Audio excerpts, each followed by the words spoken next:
Sino and pure Korean numbers. Pure Korean numbers. So, from 1 to 10, hana, dul, set, net, dasot, yusot, ilgop, yudol, akop, adyol. Okay. So, pamati ka mo maayo. Ang aton 1 to 4, once gani na gina-speak nyo lang siya, verbal, may final character siya. However, kung ibutang nyo siya sa sentence or gamiton nyo siya sa sentence, miski mag-verbal pa ka-written, wala siya sa final character.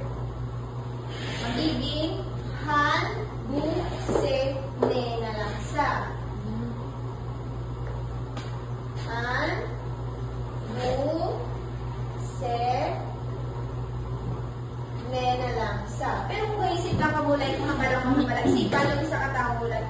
1, 2, 3, 4, mga hana, yul, set, net, nan. Kung kaisip lang ikaw mo yung verbal. Pero once nga verbal man ka mo, pero ginagamit mo siya into sentence, wala siya sa final character. Nakuha na doon, magiging han, du, se, ne, lang siya. And then, from 11 to 14 man naton, also wala na sila sa final character. Again, 1 to 10 naton, hana, dun, set, net, tasot, yusot, igop, yudol, akop, yun. However, ang aton gani nga 1 to 4, kung ginagamit sa sentence, magiging ano lang ang iya nga sound?